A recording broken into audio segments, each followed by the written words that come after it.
السلام عليكم ورحمة الله. الحمد لله نحمده ونستعينه ونستغفره ونعوذ بالله من شرور أنفسنا ومن سيئات أعمالنا. من يهده الله فلا مضل له ومن يضلله فلا هادي له. أشهد أن لا إله إلا الله وأشهد أن محمدا عبده ورسوله. أما بعد فأعوذ بالله من الشيطان الرجيم. بسم الله الرحمن الرحيم. قاف والقرآن المجيد بل عجبوا أن جاءهم منذر منهم فقال الكافرون هذا شيء عجيب. أإذا متنا وكنا ترابا ذلك رجع بعيد. بارك الله لنا ولكم في القرآن العظيم ونفعنا وإياكم بالآيات وذكر الحكيم. إنه تعالى جواد كريم ملك بر رؤوف رحيم.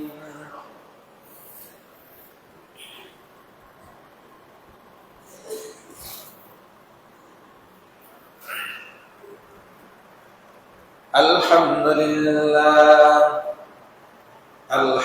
لله الذي لم يزل عالما قديرا حيا قيما سميعا بصيرا. أشهد أن لا إله إلا الله وأشهد أن محمدا عبده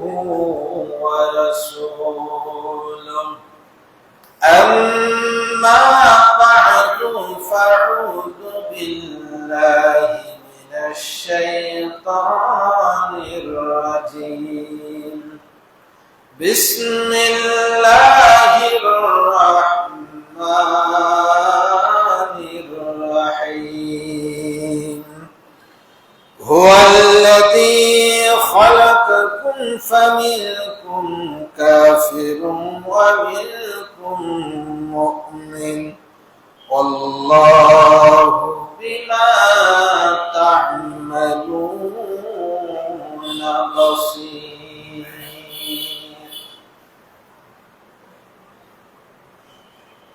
যাবতীয় প্রশংসা মহান আল্লাহ সুবহানাহু ওয়া তাআলার।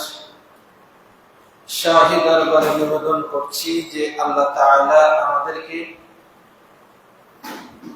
সালাতুল জুমা আদায়ের লক্ষ্যে অত্র বাইতুল ফালাহ জামে মসজিদে জামায়াত হওয়ার তৌফিক দান করেছেন।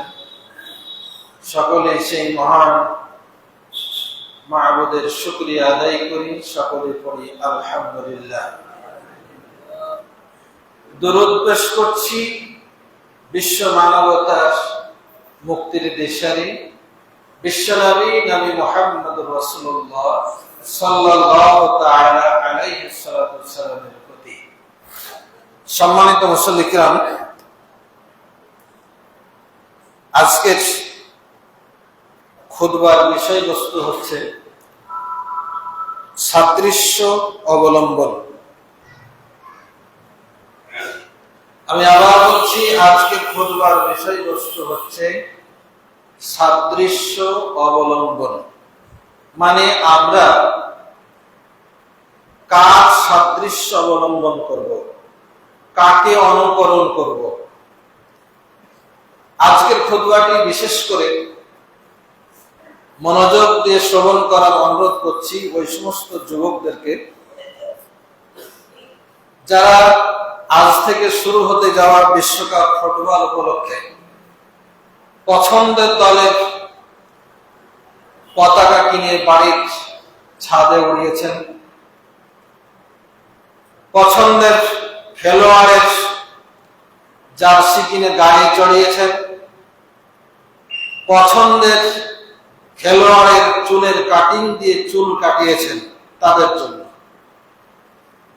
আরো অনুরোধ করবো এই সমস্ত অভিভাবকদেরকে কথাগুলো মন দিয়ে শোনার, যারা আপনার টাকা, আপনার উপার্জিত টাকা আপনার সন্তানকে দিয়েছেন এই সমস্ত কাজের জন্য। আরো অনুরোধ করবো এই সমস্ত সংগঠনকে যারা সম্মিলিতভাবে কিছু টাকা পয়সা উসুল করেছেন, নিয়ত করেছেন বড় পর্দা স্থাপন করবেন কোন জায়গায়, সম্মিলিতভাবে খেলা উপভোগ করবেন, দেখবেন, তাদের জন্য আজকের মূলত এই খুতবাগুলো আজকে সাজানোর চেষ্টা করেছি। যদিও প্রাসঙ্গিক হিসাবে এটা উদ্দেশ্য, কিন্তু আমভাবে আমরা সকল ক্ষেত্রেই আমরা আমাদের এই সাদৃশ্য অবলম্বন বিষয় খুতবাকে আমাদের নসিহার জন্য, হেদায়েতের জন্য কাজে লাগাতে পারবো ইনশাআল্লাহ। সম্মানিত উপস্থিতি, আজকের খুতবায় আমি কোন ধরনের ব্যাখ্যা বিশ্লেষণে যাব না, শুধুমাত্র কোরআনুল কারীমের বেশ কিছু আয়াতে কারিমা তেলাওয়াত করে অনুবাদ করব, সাথে দু একটি হাদিস আমরা এক্ষেত্রে পাঠ করে অনুবাদ করব ইনশাআল্লাহ। আল্লাহ সুবহানাহু ওয়া তাআলা আমাদেরকে মনোযোগ দিয়ে খুতবা শ্রবণ করে খতিব এবং মুসল্লি সকলকেই আল্লাহ তাআলা আমল করার, অনুধাবন করার তৌফিক দান করুন, আল্লাহুম্মা আমিন।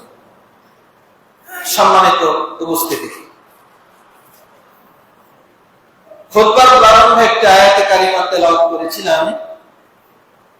আয়াতটি সূরা আত-তাগাবুনের 2 নম্বর আয়াত। আল্লাহ সুবহানাহু ওয়া তাআলা সে আয়াতে কারিমায় বলেন, হুয়াল্লাযী খালাকাকুম, তিনি সেই সত্তা, তিনি সেই আল্লাহ যিনি তোমাদেরকে সৃষ্টি করেছেন। ফামিনকুম কাফিরুন, তোমাদের মধ্য থেকে একটি দল হলো কাফের। ওয়া মিনকুম মুমিন, এবং তোমাদের মধ্যে এক শ্রেণীর মানুষ হলো মুমিন। আল্লাহু বিমা তা'মালুনা বাসীর, আর আল্লাহ তাআলা তোমরা যা কিছু করছো সবকিছু ভালোভাবে অবলোকন করছেন, দেখছেন। এই আয়াতে কারিমা থেকে সুস্পষ্ট যে নির্দেশনাটি আল্লাহ সুবহানাহু ওয়া তাআলা দিয়েছেন সেটি হলো মানব সৃষ্টির সূচনা লগ্ন থেকে, তথা আদম আলাইহিস সালামের সন্তানদের মধ্য থেকেই দুটি ধারা সৃষ্টি হলো। একটি ধারা হলো তারা আল্লাহ সুবহানাহু ওয়া তাআলাকে এবং তার দেওয়া বিধানকে হুবহু বাস্তবায়নের চেষ্টা করে, যাদেরকে বলা হয় মুমিন। অপর পক্ষ হলো যারা আল্লাহর দেওয়া বিধানকে অস্বীকার করে, মানে না, তারা হলো কাফির। আয়াতের শেষাংশে আল্লাহ সুবহানাহু ওয়া তাআলা বলছেন, আল্লাহু বিমা তা'মালুনা বাসীর। আল্লাহ তাআলা তোমরা যা করছো দেখছেন। তার মানে এটা হলো ওয়াঈদ, এটা হলো থ্রেট, এটা হলো আল্লাহ তাআলা একটা সতর্ক বার্তা। এই যে দুইটা গ্রুপ মানুষের মধ্যে, একটা গ্রুপ হলো মুমিন আর একটা হলো কাফির।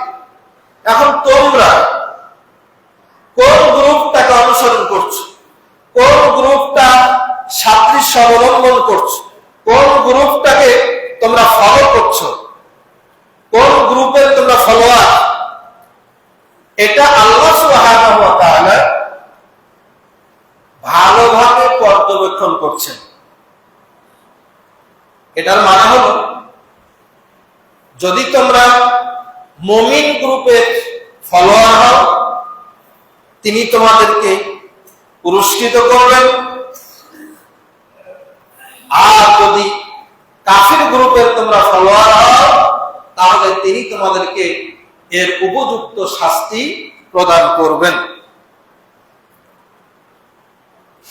এই দুইটি ধারা সম্পর্কে রাসূল করিম সাল্লাল্লাহু আলাইহি সাল্লাম সহিহ মুসলিমের 4844 নম্বর হাদিসের মধ্যে বলছেন, আমরা এই দুই ধারার কোনটাকে অনুসরণ করব? এই বিষয়টা রাসূল সাল্লাল্লাহু আলাইহি সাল্লাম বলছেন, সাওবান রাদিয়াল্লাহু তাআলা আনহু হাদিস বর্ণনা করে বলছেন, قال رسول الله صلى الله عليه وسلم لا تزال طائفة من أمتي ظاهرين على الحق لا يضرهم من خذلهم حتى يأتي أمر الله وهم كذلك। রাসূল সাল্লাল্লাহু আলাইহি সাল্লাম বলছেন,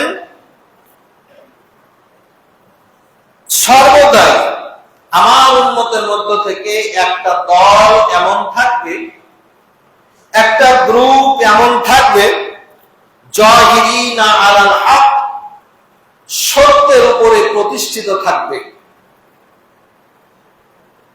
লা ইয়াদুররুহুম মান খাযালাহুম, তাদের থেকে কেউ বিচ্যুত হয়ে তাদের কোনো ক্ষতি সাধন তারা করতে পারবে না।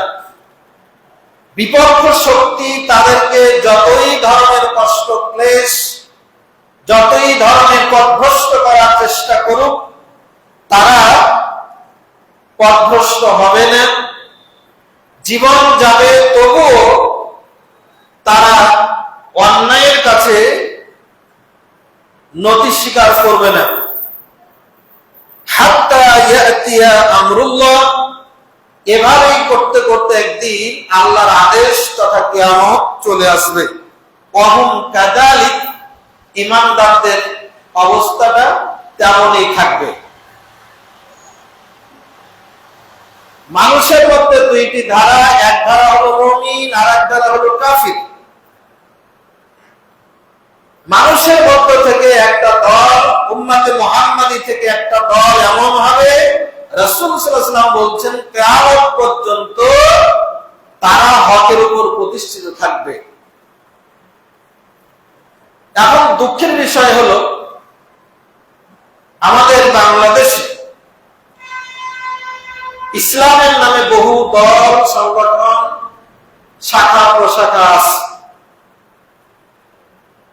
আমরা প্রত্যেকেই নিজেকে নিজে হক দাবি করি, নিজের মধ্যে আত্মসমালোচনার জায়গা আমরা রাখি না, ভুল ত্রুটিগুলি আমাদের চোখে পড়ে না। আমরা প্রত্যেকেই মনে করি আমি হকের উপর আছি, বাকিরা সব গোমরাহের উপরে। এই একচোখা নীতিতে না থেকে আমাদের অবস্থানটা হতে হবে এমন কোরআন এবং সুন্নাহকে আমি অনুসরণ করব। কোরআন সুন্নাহর আদর্শের যদি কোনো পরিপন্থী কোনো কাজ আমার মধ্যে থাকে বা কেউ আমাকে ধরিয়ে দেয়, তাহলে আমি সংশোধিত হব।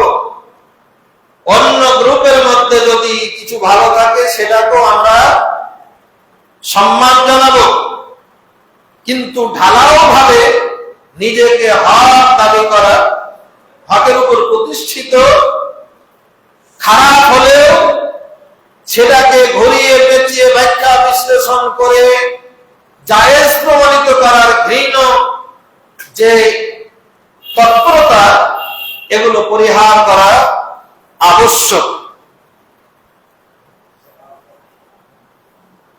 বুখারী শরীফের ৭৩২৫ নম্বর হাদিস, রাসূল সাল্লাল্লাহু আলাইহি সাল্লাম বলছেন,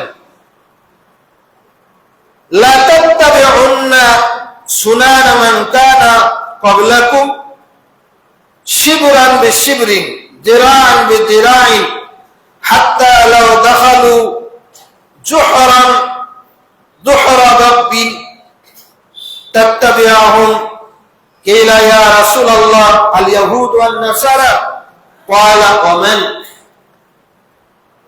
অপর গ্রুপ সম্পর্কে রাসূল সাল্লাল্লাহু আলাইহি ওয়াসাল্লাম বলছেন, তোমাদের মধ্যে একটা গ্রুপ এমন থাকবে, লা তাত্তাবিউন্না, তোমরা এমন ভাবে অনুসরণ করবে তোমাদের পূর্ববর্তীদের রীতি নীতি রেওয়াজ সংস্কৃতিকে, শিবরান বিশিবরিন জিরান বিজিরাইন,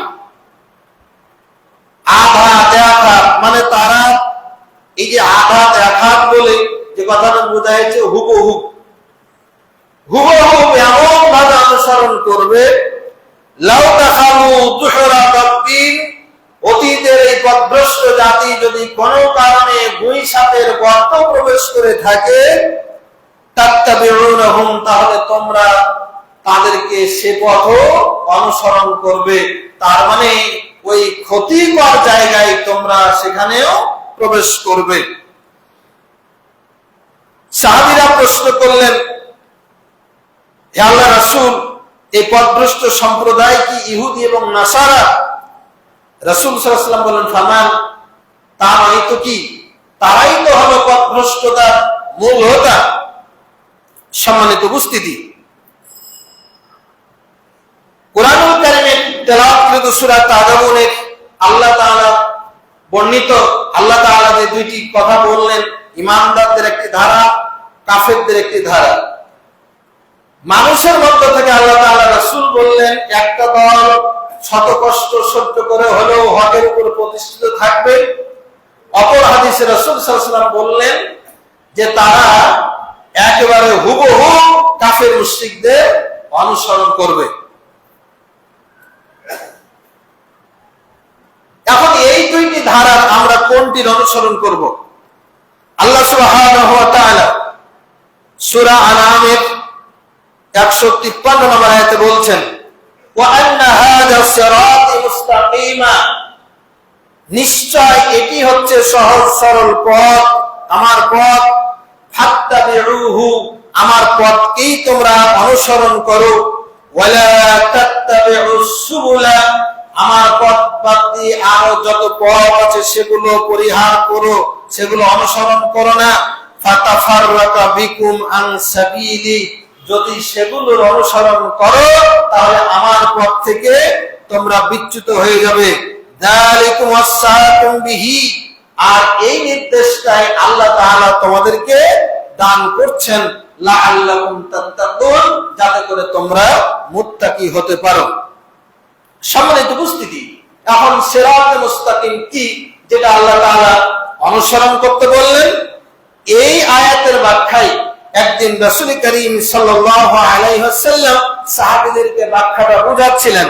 মিশকাত শরীফের 166 নম্বর হাদিস, আব্দুল্লাহ ইবনে মাসউদ রাদিয়াল্লাহু তাআলা আনহু হাদিস খানা বর্ণনা করে বলছেন, ক্বালা খাত্তালানা রাসূলুল্লাহ সাল্লাল্লাহু আলাইহি ওয়াসাল্লাম খাত্তান, আল্লাহ রাসূল সাল্লাল্লাহু আলাইহি ওয়াসাল্লাম একদিন সাহাবীদের সামনে একটা বোর্ডে, একটা দেয়ালে লম্বা একটা সোজা দাগ টানলেন।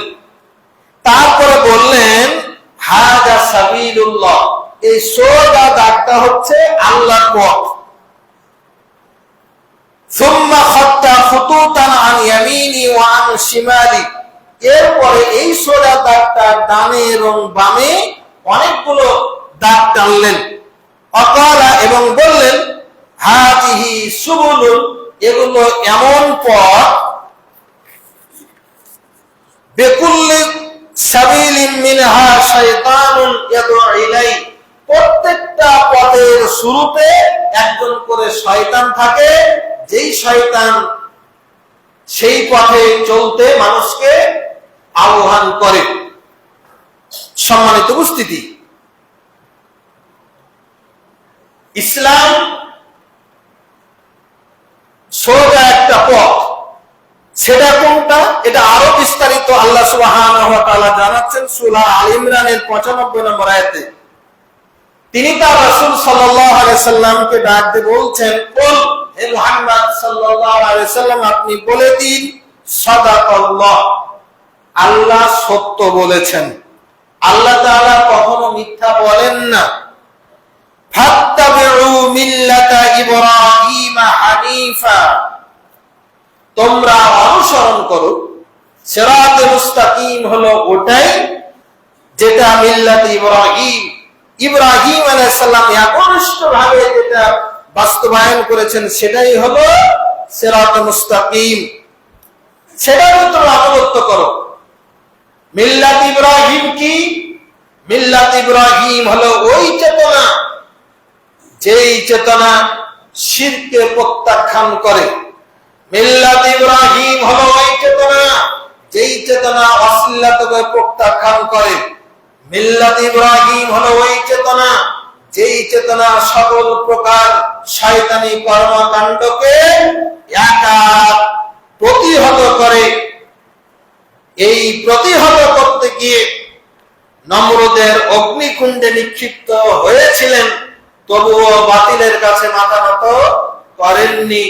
ইব্রাহিমী চেতনা হলো ওই চেতনা, আল্লাহর আদেশকে বাস্তবায়ন করতে গিয়ে নিজ সন্তানকেও কুরবানি দিতে পিছপা হননি। এটাই হলো ইব্রাহিমের চেতনা। মানে আল্লাহ তাআলার আইন মানতে গিয়ে যদি জীবনের সর্বোচ্চ ত্যাগ বিসর্জন করতে হয়, সেটাই করতে হবে। সেটাই হলো ইব্রাহিমী চেতনা, সেটাই হলো সিরাতে মুস্তাকিম, এবং সেটাকে অনুসরণ করার জন্য আল্লাহ সুবহানাহু ওয়া তাআলা আদেশ জারি করলেন। আল্লাহ সুবহানাহু ওয়া তাআলা সূরা জুমারের 55 নম্বর আয়াতে বলছেন, ওয়াত্তাবিউ আহসানা মা উনজিলা ইলাইকুম মিন ক্বাবলি আন ইয়াতিয়াকুমুল আযাবু বাগতাতান ওয়া আনতুম লা তাশউরুন। হে আমার বান্দারা শোনো, ওয়াত্তাবিউ, তোমরা আনুগত্য করো, অনুসরণ করো, আহসান, ওই উত্তম কিতাবের, ওই উত্তম গ্রন্থের, ওই উত্তম সংবিধানের, ওই উত্তম দিক নির্দেশনার, মা উনজিলা ইলাইকুম, যা আমি তোমাদের কাছে কোরআন আকারে নাজিল করেছি। এটা কি অনুসরণ করো, এটাই সিরাতে মুস্তাকিম, এটাই হলো সোজা পথ।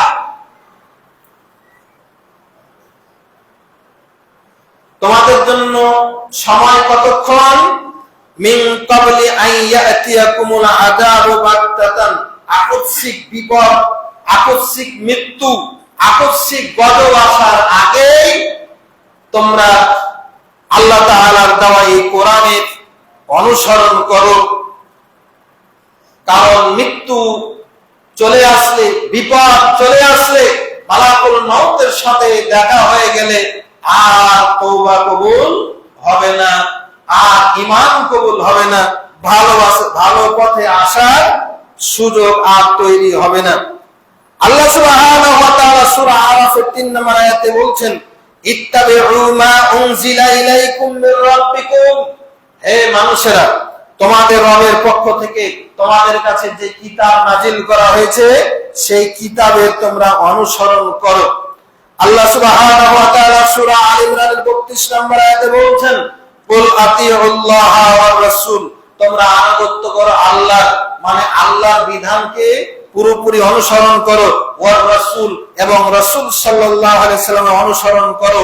ফাইন তাওয়াল্লাউ ফাইন্নাল্লাহা লা ইউহিব্বুল কাফিরিন, যদি না মানো, না আনুগত্য করো, তাহলে জেনে রাখো আল্লাহ তাআলা কাফেরদেরকে ভালোবাসেন না।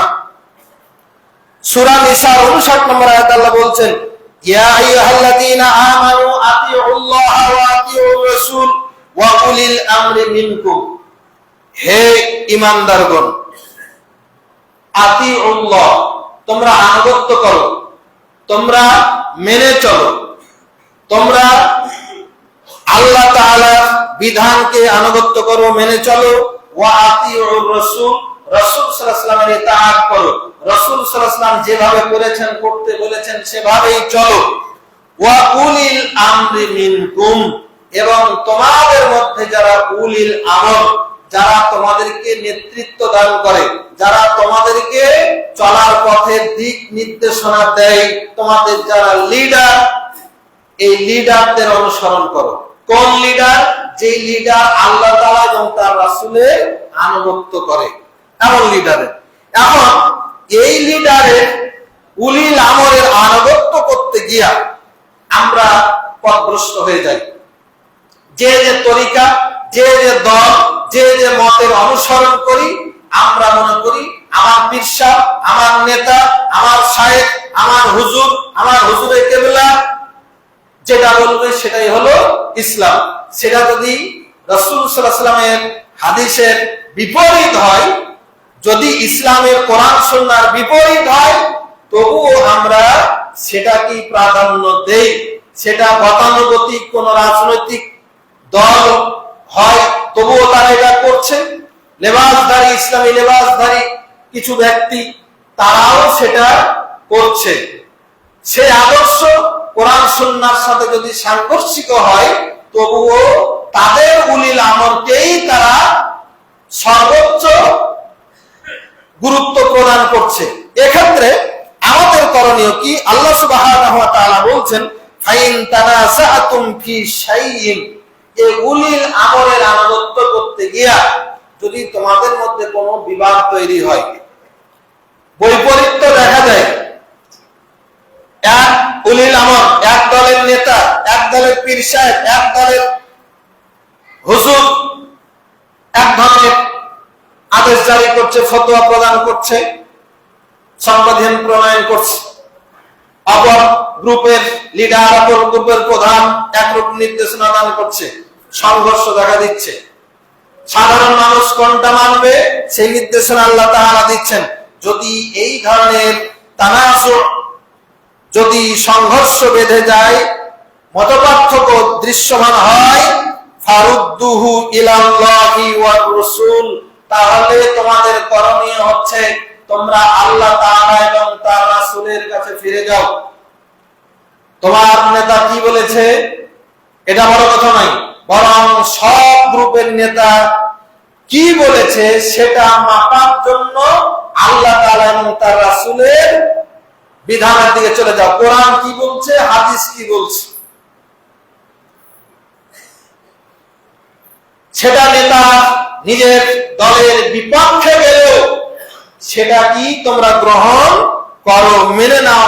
রাসূল সাল্লাল্লাহু আলাইহি ওয়াসাল্লামের হাদিসকেই, আল্লাহ তাআলার কালামকেই তোমরা মেনে নাও। ইন কুনতুম তুমিনুনা বিল্লাহ ওয়াল ইয়াউমিল আখির, যদি তোমরা আল্লাহতে এবং পরকালে বিশ্বাসী হও। নিজের দলের, নিজের সংগঠনের বিপক্ষে তারাই যেতে পারবে কোরআন সুন্নাহর ভিত্তিতে, যার মধ্যে ঈমান আছে আল্লাহ এবং পরকালে। আর যদি কোরআন সুন্নাহর সাথে নিজের দলের মতের মাযহাবের দ্বন্দ্ব তৈরি হয়, পার্থক্য দেখা যায়, বৈপরীত্য দেখা যায়, এক্ষেত্রে যদি আমরা কোরআন সুন্নাহকে উপেক্ষা করে নিজ দল, নিজ মাযহাবকে যদি আমরা প্রাধান্য দেই, তাহলে আল্লাহ সুবহানাহু ওয়া তাআলা এই আয়াতের বর্ণনা মতে তারা আল্লাহ এবং পরকালে বিশ্বাসী নয়। আর আল্লাহ এবং পরকালে যদি কেউ বিশ্বাসী না হয় তাহলে তাকে কি বলা হয়? বিবেকমান মানুষ আপনারা নিজেরাই বুঝে নেন, নিজেরাই তার সামনে বা নিজেদের সামনে পরিচিতিটা সেট করে নেন। আমি বলার প্রয়োজন মনে করছি না। সম্মানিত উপস্থিতি, আল্লাহ সুবহানাহু ওয়া তাআলা আরো বলছেন, কুল আতিউল্লাহ ওয়া রাসূল, হে রাসূল আপনি আরো বলে দিন তোমরা আল্লাহ এবং তার রাসূলের আনুগত্য করো। ফাইন তাওয়াল্লাউ, যদি তোমরা মুখ ফিরিয়ে নাও, ফাইন্নামা আলাইহিল ইল্লাল বাল, যদি না মানো তাহলে শুনে রাখো আমার রাসূলের দায়িত্ব হচ্ছে কেবল পৌঁছে দেওয়া।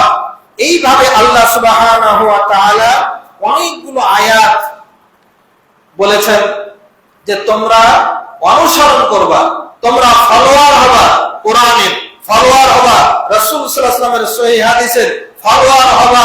ওই নেতা, যেই নেতা কোরআন এবং সুন্নাহকে ফলো করে, এই ফলো করতে গিয়ে যদি বৈপরীত্য দেখা যায় তাহলে কোরআন এবং হাদিসকে প্রাধান্য দিয়া তোমরা পথ নির্ধারণ করে নিবা। এই হলো অনুসরণের আল্লাহ কর্তৃক নির্দেশ। এখন অনুসরণ করবেন না কাকে? আল্লাহ সুবহানাহু ওয়া তাআলার কয়েকটি আয়াত আমি পেশ করে আলোচনা শেষের দিকে নিয়ে যাব। সূরা বাকারা 208 নম্বর আয়াতে আল্লাহ তাআলা বলছেন, ইয়া আইয়ুহাল্লাযীনা আমানু উদখুলু ফিস-সিলমি কাফা, হে ঈমানদারগণ তোমরা ইসলামে পরিপূর্ণভাবে প্রবেশ করো। পরিপূর্ণ ভাষাটা তো বুঝি, পরিপূর্ণ ভাষাটা আমরা বুঝি, সুতরাং পরিপূর্ণভাবে প্রবেশ করতে বলা হয়েছে।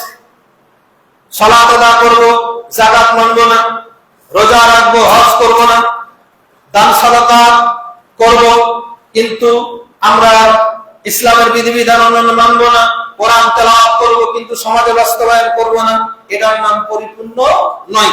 পরিপূর্ণভাবে প্রবেশ করো। ওয়ালা তাত্তাবিউ খুতুওয়াতিশ শাইতান, আর তোমরা শয়তানের পদাঙ্ক যদি আমরা আঞ্চলিক ভাষা ব্যবহার করি তাহলে বলতে হবে পাঁওটা, মানে পায়ের ছাপ। আমরা যে হাঁটি, ধুলো রাস্তায় যদি হাঁটি তাহলে আমাদের পায়ের ছাপ পড়ে, একটার পর একটা যে ছাপ পড়ে, পাঁওটা যে অনুসরণ করে চলে এটাকে বলা হয় খুতুওয়াতিশ শাইতান। তো আল্লাহ তাআলা বলছেন শয়তানের পদাঙ্ক, তার পথকে অনুসরণ করিও না। এই কথাটি আল্লাহ তাআলা কোরআনুল কারীমে মোট 4 বার বলেছেন। আল্লাহ সুবহানাহু ওয়া তাআলা আরো অনুসরণ করতে নিষেধ করেছেন, ফালা তাত্তাবিউল হাওয়া। সূরা নিসা 135 নম্বর আয়াতে আল্লাহ বলছেন, ফালা তাত্তাবিউল হাওয়া, শয়তানের অনুসরণ করবে না। আর অনুসরণ করবে না তোমার নিজের মনের কুপ্রবৃত্তির। মন যা চাচ্ছে তাই করবে না। মন চাইলে হুট করে করে বসলেন, মন চাইলে একটা কিছু করতে ওটাই করে বসলেন না। মন চাইতে পারে, তবে মনের এই লাগামটা টানবেন, মনকে স্থির করেন যে আমি যে নিয়তটা করছি আমার মন যেটা চাচ্ছে সেটা কোরআন সুন্নাহর সঙ্গে মিলছে কিনা, কোরআন সুন্নাহ ভিত্তিক পরিচালিত উলিল আমলের সঙ্গে মিলছে কিনা। যদি মিলে মনকে পথে চালান, যদি না মিলে মনের অনুসরণ করা যাবে না। আর কার অনুসরণ করা যাবে না? আল্লাহ তাআলা বলছেন সূরা মায়েদা ৭৭ নম্বর আয়াতে, ওয়ালা তাত্তাবিউ আহওয়া কওমিন ক্বাদ দাল্লু মিন ক্বাবলু ওয়া আদাল্লু কাসীরা।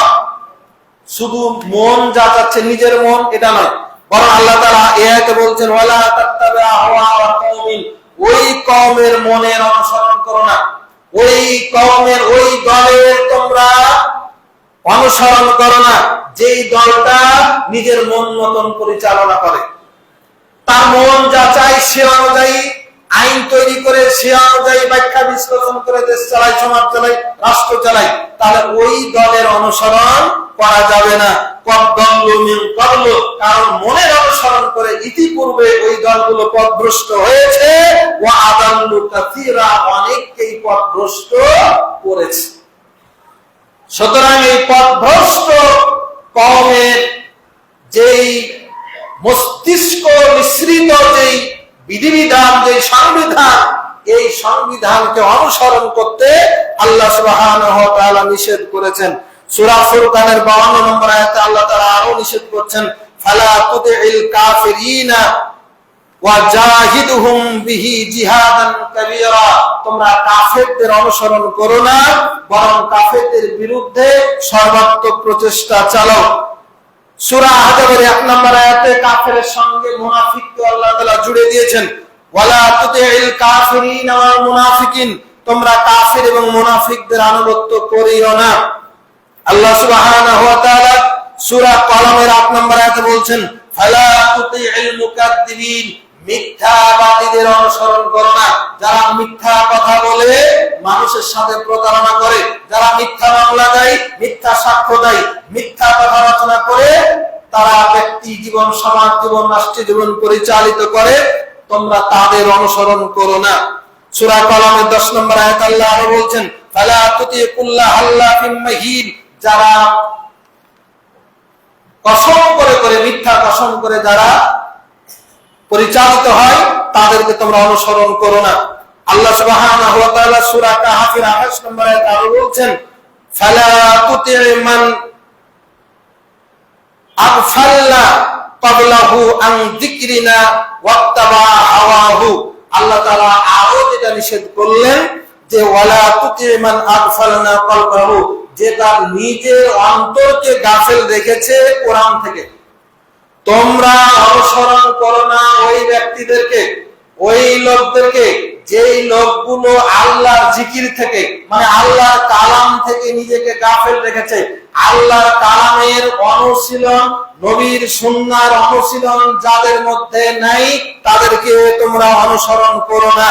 ওয়াত্তাবা হাওয়াহু, এবং তারা তাদের মন যা চায় সেভাবেই চলে, সুতরাং তাদের অনুসরণ করো না। সম্মানিত উপস্থিতি, আল্লাহ সুবহানাহু ওয়া তাআলা কোরআন এবং কোরআনুল কারীমের 2 লাইনই বলে দিলেন কার আনুগত্য করতে হবে, কার করতে হবে না। আরো অনেক কথা আছে, মূল আয়াতগুলো এখানে পেশ করলাম। এখন হাদিসের আরো একটি কথা বলি। রাসূল সাল্লাল্লাহু আলাইহি ওয়াসাল্লাম বলছেন, খালিফুল ইয়াহুদ ওয়ান নাসারা ওয়াল মুশরিকিন ওয়াল মাজুস, তোমরা ইহুদি, খ্রিস্টান, মুশরিক, অগ্নি পূজক এদের বিরোধিতা করো, এদের বিরোধিতা করো। ওরা যা করে ওদের তালে তাল মিলায় না। বিশেষভাবে বুখারী শরীফের 5892 নম্বর হাদিসে ইবনে ওমর রাদিয়াল্লাহু তাআলা আনহু হাদিস বর্ণনা করে বলছেন, খালিফুল মুশরিকিনা, তোমরা মুশরিকদের বিরোধিতা করো, ওয়াফিরুল লিহা ওয়া আহফুশ শাওয়ারিব, তোমরা দাড়ি লম্বা করো এবং গোঁফকে খাটো করো। কারণ এই মুশরিকরা গোঁফ বড় করে, দাড়ি খাটো করে। এখানে পরিষ্কারভাবে বোঝা যায় যারা গোঁফ বড় করে, দাড়ি ছোট করে, দাড়ি নাই গোঁফ আছে, স্পষ্ট মুশরিকের অনুসরণ করে। সুতরাং কোনটা অনুসরণ করবেন আপনাকে ভেবে নিতে হবে। ইবাদতের ক্ষেত্রে আমরা আগামী জুমায় ইনশাআল্লাহ মুহররম এবং আশুরা প্রসঙ্গে বলবো ইনশাআল্লাহ। এখানে একটি কথা আছে, সিয়ামের ক্ষেত্রে রাসূল সাল্লাল্লাহু আলাইহি ওয়াসাল্লাম বললেন যে তিনি মদিনায় গিয়ে আশুরা সিয়াম পালন করলেন। তো আশুরা 10 তারিখে রাসূল সাল্লাল্লাহু আলাইহি ওয়াসাল্লাম সিয়াম পালন করছেন। তো সাহাবীরা বললেন, ইন্নাহু ইয়াউমুন ইয়াজিমুনাহু ইয়াউম, হে আল্লাহর রাসূল, আপনি এই আশুরা 10 তারিখে সিয়াম পালন করছেন, করতে বললেন, কিন্তু এই দিনটাকে তো ইহুদিরা তাজিম করে, তারা সম্মান করে। রাসূল সাল্লাল্লাহু আলাইহি ওয়াসাল্লাম দীপ্ত কণ্ঠে বললেন, লাইন বাকিতু ইলা কাদিন লা সুমান্না তাসে, এই সাহাবীরা, আমি যে কথা বলেছি সেটাই চূড়ান্ত, ইহুদিদের বিরোধিতা করতেই হবে। সেটা হলো যে ক্ষেত্রেই হোক ইহুদিরা এই দিনকে সম্মান করে, সুতরাং তাদের বিরোধিতা করার জন্য আমি যদি আগামী বছর বেঁচে থাকি তাহলে 9 তারিখও সিয়াম রাখবো। ইহুদিদের বিরোধিতা করার কারণে রাসূল সাল্লাল্লাহু আলাইহি ওয়াসাল্লাম আশুরা 9 এবং 10 তারিখ সিয়াম পালন করেছেন।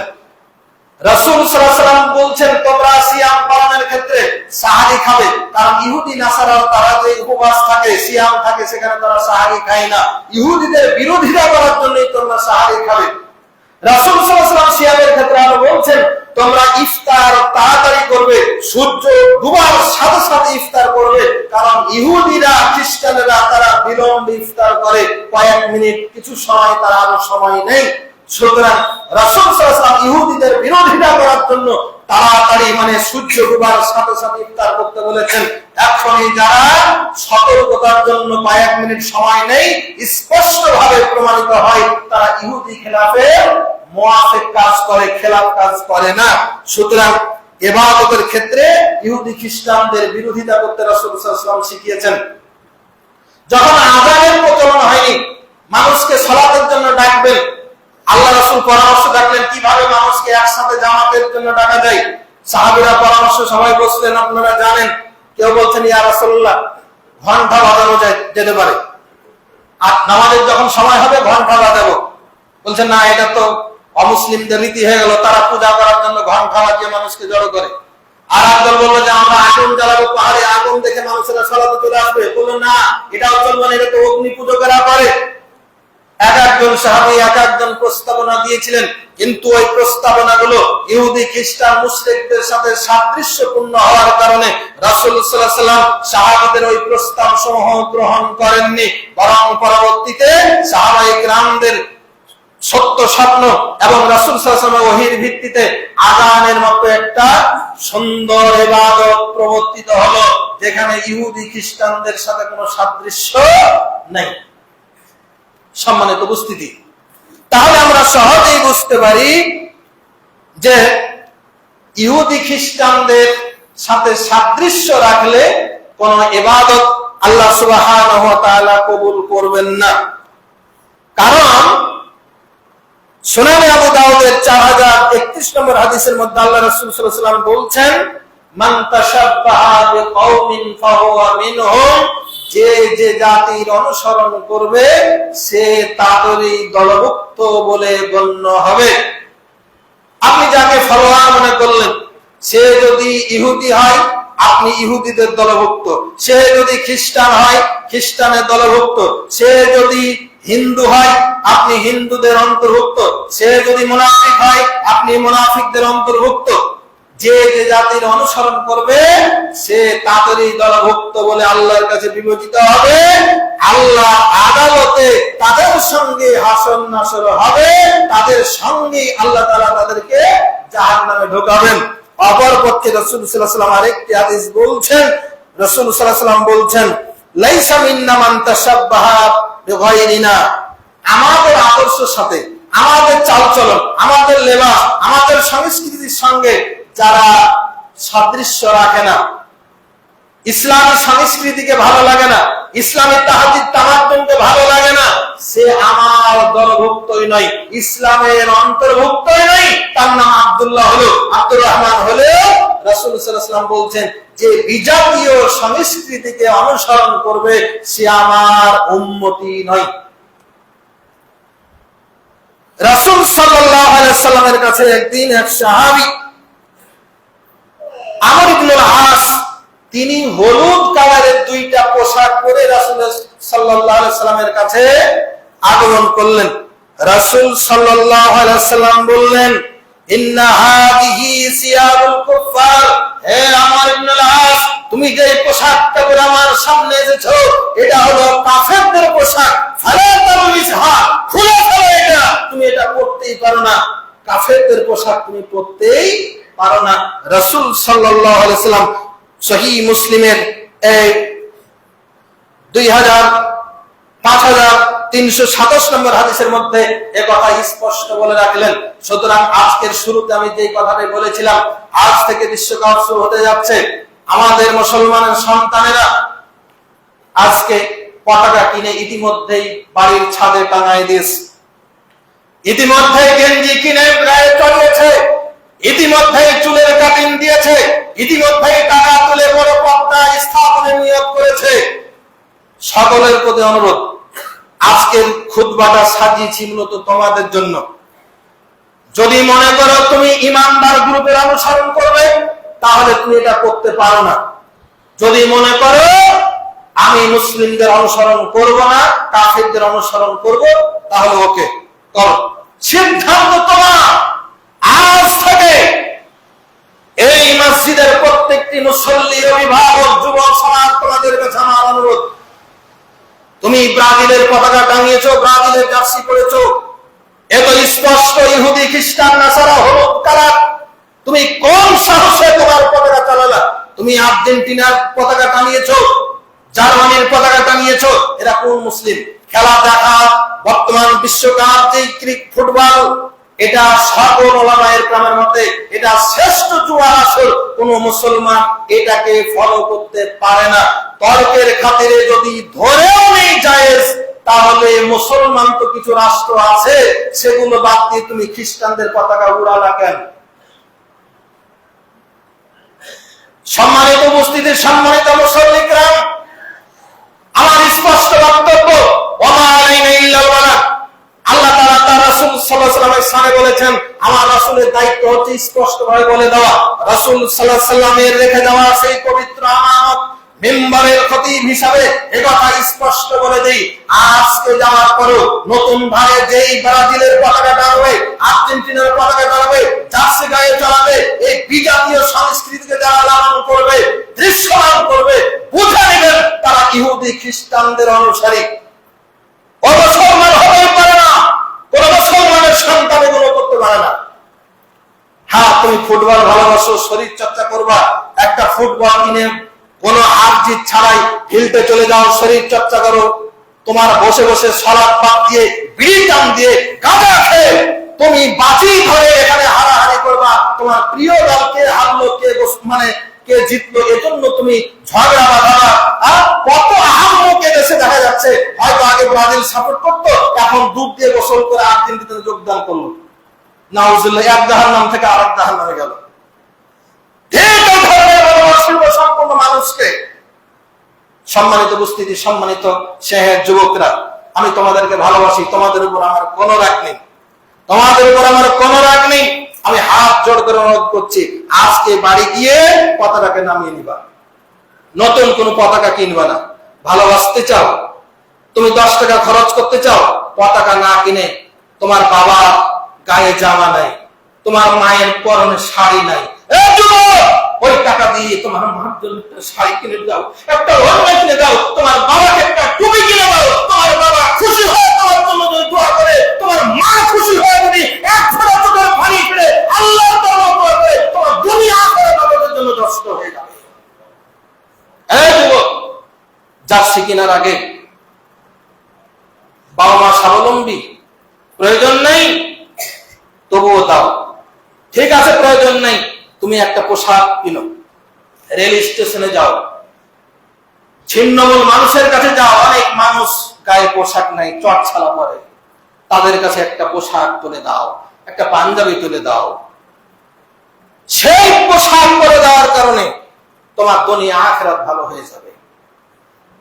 সম্মানিত উপস্থিতি, বিজাতীয় সংস্কৃতির অনুসরণ করা যাবে না। আমার রাসূল সাল্লাল্লাহু আলাইহি ওয়াসাল্লামের চুলের কাটিং কি হাদিসে নাই? আমার সাহাবায়ে কেরামদের রিদওয়ানুল্লাহ আজমাইনরা তারা কি কাটিং এর চুল রাখতেন, এগুলো কি হাদিসে বর্ণিত নাই? আপনার ছেলে আপনার টাকা দিয়ে সেলুনে গিয়ে চুল কাটছে, ঢেরা কাপড়ি। ঢেরা কাপড়ি মানে কি? আগে চোর চুরি করতে গিয়ে ধরা পড়লে, ব্যভিচার করতে গিয়ে ধরা পড়লে তাকে এই ঢেরা কাপড়ি কামান দিয়া চুনকালি মাখিয়ে বাজারে ঘোরাতো। আপনার ছেলে কোন পাপ কাজ করে ধরা পড়লো, নিজ ইচ্ছায় আপনার টাকা দিয়ে ওই ঢেরা কাপড়ি ছাতা মার্কা চুল করে আপনার সামনে ঘুরে। ইসলামের সংস্কৃতির অভাব, ইসলামের পোশাকের সংস্কৃতি নাই, না চুলের সংস্কৃতি নাই, প্রত্যেকটা সংস্কৃতি আছে। সম্মানিত উপস্থিতি, আসুন আমরা ইসলামকে ভালোবাসি, আল্লাহ তাআলা তার রাসূল সাল্লাল্লাহু আলাইহি ওয়াসাল্লামের আদর্শ অনুসরণ করি, বিজাতীয় সংস্কৃতিকে দুনিয়া আখিরাতের নাজাতের লক্ষ্যে তওবা করে ছুঁড়ে ফেলে দেই। আল্লাহ তাআলা আমাদেরকে হেদায়েত এবং হেফাজত করুন। আল্লাহুম্মা আমিন। আল্লাহ, আমার প্রাণপ্রিয় মাতৃভূমি বাংলাদেশ, এ দেশকে তুমি হেফাজত করো। ও যুবক, তুমি নিজের দেশের পতাকা তো একটা বারো টাঙালা না, দেশের প্রতি তোমার মায়া নাই, মহাব্বত নাই, তুমি ভিন দেশি পতাকা উড়াও, তোমার লজ্জা করে না? আল্লাহ এই জাতিকে নিজের অবস্থান, নিজের দেশত্ববোধ, নিজের ঈমানী চেতনা আল্লাহ তুমি জাতিকে দান করো। আল্লাহ বাংলাদেশকে তুমি হেফাজত করো। শকুনের কুনজর পড়েছিল, পড়ছে, ভবিষ্যতে হয়তো পড়বে। আল্লাহ এই শকুনদের চোখকে উপড়ে ফেলে দাও, যারা ইসলামের দিকে, দ্বীনের দিকে পাকা নজরে তাকিয়ে দমন করতে চাইবে। আল্লাহ তোমার দরবারে ফরিয়াদ জানালাম, আমরা ব্যর্থ হলেও তুমি তাদেরকে পতন ঘটায় দাও। আল্লাহ আমাদের দেশকে ঈমান ইজ্জতের সাথে পরিচালিত করো। তামাম বিশ্বের মুসলিমদেরকে আল্লাহ তুমি হেফাজত করো। আল্লাহ তুমি আমাদেরকে কবুল করো, 5 ওয়াক্ত মুসল্লি হিসাবে কবুল করো, দ্বীনের জন্য কবুল করো। আমাদের পিতামাতা, আত্মীয় স্বজন যারা পরকালে চলে গেছেন, আল্লাহ সকলকে তুমি নাজাত দাও। আল্লাহ আমাদের মাঝে যারা অসুস্থ আছে, আল্লাহ তুমি তাদের প্রত্যেককে সুস্থতা দান করো। আল্লাহ তোমার একজন বান্দা বাইতুল ফালা জামে মসজিদে আজকে 2000 টাকা দিয়েছেন, আর একজনে 1000 টাকা দিয়েছেন। আল্লাহ তুমি তাদের দানকে, তাদের নিয়তকে তুমি কবুল করো। আল্লাহ পর্দায় অনেকে গোপনে দান করে, আল্লাহ সবার দানকে তুমি কবুল করো। اللهم اكثر ماله وولده وبارك له فيما اعطيت ربنا ما خلقت هذا باطلا سبحانك فقنا عذاب النار সুবহানাকা ফাকিনা আযাবান নার। আল্লাহ আমাদের আরেক ভাই 2500 টাকা দান করলেন, আল্লাহ তুমি তার দানকে তুমি কবুল করো। আল্লাহুম্মা আমিন। আল্লাহ তোমার এই বান্দারা এই মসজিদকে ভালোবাসে, তুমি তাদেরকে ভালোবাসো। আল্লাহ প্রত্যেকের মনের মধ্যে মসজিদ প্রেম, সালাতের প্রেম, ইসলামের প্রেম, কোরআনের প্রেম তুমি জাগ্রত করে দাও। আল্লাহুম্মা আমিন। আল্লাহ তুমি আমাদেরকে বেদিনদের সাপোর্টার হিসাবে দুনিয়া থেকে নিও না। গত কদিন আগে বগুড়া শহরে একটা হোটেলে একজন মানুষ পরনারী নিয়ে ফুর্তি করতে গিয়ে সেখানে মারা গেছে। নাউজুবিল্লাহ। আচ্ছা বলেন তো, এই মৃত্যুটাকে কোন মানুষ কি ভালো চোখে দেখে? আপনি ব্রাজিলের, আর্জেন্টিনার চুলের কাটিং দিয়া, জার্সি পরে, খেলা দেখারত অবস্থায়, পাক কালেরত অবস্থায় আপনি যদি মৃত্যুবরণ করেন, আপনার মৃত্যু নিয়ে খুব সুনাম হবে, তাই না? আল্লাহ না করুন যদি এখন এই মসজিদের মধ্যে আমাদের কারো মৃত্যু হয়। আমরা চাই পবিত্র অবস্থায় আমাদের মৃত্যু হোক। মসজিদে যদি মৃত্যু হয়, সালাতে সিজদায় গেছেন, মৃত্যু হলো, মৃত্যুটা কত প্রশংসিত হবে আপনার দুনিয়া আখিরাতে সর্বত্রই। কিন্তু পাপ কাজে গিয়ে, পাপের আসরে গিয়ে যদি মৃত্যু হয়, পাপের লেবাসে থেকে, পাপের পরিবেশে থেকে যদি মৃত্যু হয়, দুনিয়া তো দুর্নাম ছড়াবে, পরকালেও খারাপ জায়গায় চলে যেতে হবে। কাজে আসুন আল্লাহর কাছে দোয়া করি, আল্লাহ তুমি আমাদেরকে ঈমানদার অবস্থায়, ঈমানী হালতে মৃত্যু দিও, আর আমাদের জবানে মৃত্যুর সময় জারি করে দিও লা ইলাহা ইল্লাল্লাহ। সুবহান রাব্বিকা রাব্বিল ইজ্জাতি আম্মা ইয়াসিফুন ওয়া সালামুন আলাল মুরসালিন ওয়ালহামদুলিল্লাহি রাব্বিল আলামিন। কুমু বিস সালাত।